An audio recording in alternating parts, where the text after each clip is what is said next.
What is up guys, my name is Bailey and welcome back to another one of my videos. In this video, I'll be going over how you guys can stay on a consistent upload schedule, as well as how to edit your videos faster and what tools that I use to help me speed up that process. Now before I jump into this video, if you guys enjoy this type of content where I talk about YouTube promotion, YouTube growth, how to grow your channel on YouTube, please smash that like button for me because it helps me out a tremendous amount and it only takes a couple seconds out of your day, and on top of it, it's free. So why don't you guys just go down there, hit that like button until it turns blue. I'd much appreciate it. Now without any further ado, let's just jump straight into the video. Now I'll be going over 3 things that I do and I use that helps me speed out my editing process, and the very first thing is to set a schedule. Now the schedule is set by how many days you want to upload per week. So right now I upload every Tuesday, Thursday, and Sunday. At least I try to the best of my ability. Obviously things happen in life and you can't upload certain days, but when you miss that certain day, you just upload the next day, or you just make sure that doesn't happen again in the future. It's pretty much like working out. If you miss one day of arm day, you just do it the next day, or you just skip it and then make sure that you get back on track the next week. So my schedule is Tuesday, Thursday, and Sunday. The more days you choose to upload to YouTube will mean the more growth you get on YouTube, because you'll have more videos pumping out onto the YouTube platform. Then you can use those videos to grow your channel by getting views, by getting engagement, and by getting subscribers. So I'm currently editing the video you are currently watching, and I noticed that I forgot to mention one thing, and the thing is that although you can upload more content to grow more on YouTube, you gotta make sure that there's a balance where you don't upload too much, because if you do too much, it can cause burnout on YouTube, which will then make you not want to post any more content to YouTube, and in return it won't help your channel, because then you'll take a break in the future and you don't upload content, which will then make you not grow as fast as you would if you stuck to a consistent schedule. So you just got to make sure that you're sticking to a consistent schedule that you can actually maintain and that it balances out with your lifestyle. Make sure you're not uploading too much and make sure you're not uploading not enough. So this is one thing that I wanted to mention before we continue with this video.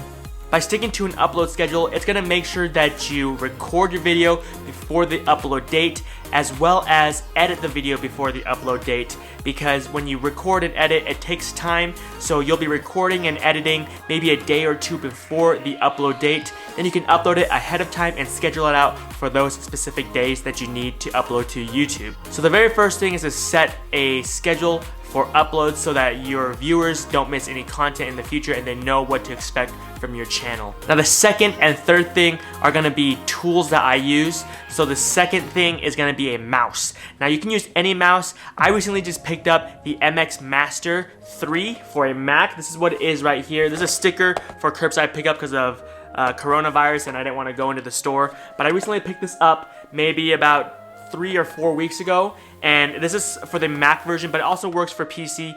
Logitech also makes one specifically for PC, so that's something you can pick up if you're editing. But this is an awesome mouse because it has a lot of features to it. Let me grab it real quick for you guys. So this is what it looks like. This is the mouse. It's your typical mouse, but then it has some extra buttons and extra features to it. Like right here, it's got a scroll wheel on the side, so if you're editing videos, you can scrub the timeline with that scroll wheel, or there's also buttons right here as well that you can use to zoom in or zoom out, or to customize however you like.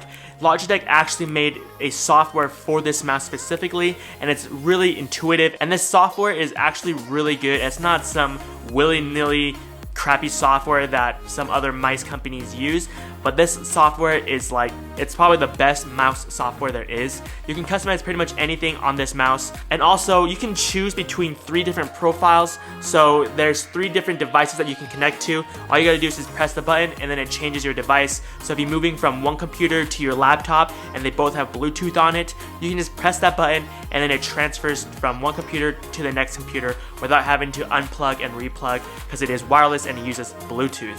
So this mouse is pretty awesome. It does recharge with a USB-C cable right there. So once it runs out of juice, you just plug it in and it charges right up for you. I've been using this mouse for about 3 weeks. I haven't had it die on me yet, so the battery life on it is still pretty good. If you're using a laptop, a mouse is a must. because using that trackpad may work, but using a mouse will speed up the time that you're editing videos. And on top of it, like I said, you'll have customizability, so then you'll be able to customize this mouse how you like, and you can put hotkeys to whatever buttons so that it makes you edit faster and more efficiently. So this mouse was about $100. Obviously there are other mices out there, but this one is definitely worth it. I will leave a link in the description down below if you want to check out this product or the next product that I review.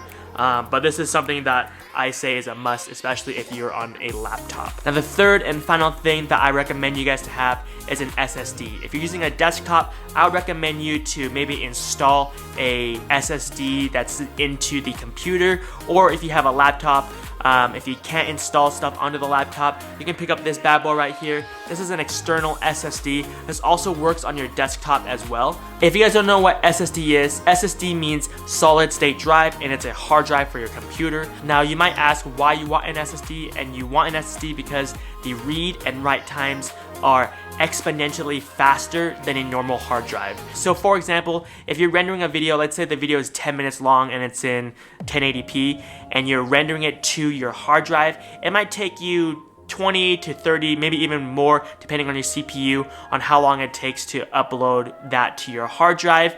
So 20 to 30 minutes, and then if you get an SSD, that can drastically decrease the amount of time that it renders the video onto your hard drive, because you're uploading it to the SSD, which then can write the speeds faster. So it could actually decrease it by maybe even half. So instead of taking 20 minutes, it'll take you 10 minutes for that video. So if you're editing a lot of videos, it will cut down on a lot of time that you have to wait for your video. And if you make a mistake, you can just go back and re-render it, and you pretty much save another 10 minutes if you're doing a 10-minute video in 1080p.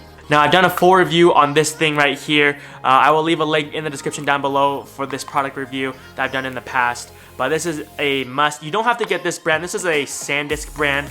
And it's very portable. It's super tiny, as you can see. It's smaller than my hand, and it fits in your pocket. It also has a keychain, so if you want to attach it to your backpack, or if you want to attach it to your keychain, you can do that as well. But this was about, I want to say it was about $100 as well. But there are cheaper alternatives. This one's a 1 terabyte. They have lower gigabyte versions. I think they do sell at 500 gigabyte, so it'll be about half of that. But I would suggest going for a bigger hard drive, because if you end up recording and editing a lot of videos, those videos tend to be a big file size. So if you don't want to delete them, I would just go with the bigger size, so you don't have to spend money on another SSD to back up all the videos and projects that you do. That is pretty much what I have for you guys in this video. Hopefully this video was helpful to you guys. If you guys enjoyed this type of content, like I said before, please smash that like button for me. If you guys want more content like this, hit the subscribe button down below, and don't forget to turn on post notifications so you guys don't miss any content I upload in the future. And like always, I'll catch you guys all in the next video. Peace.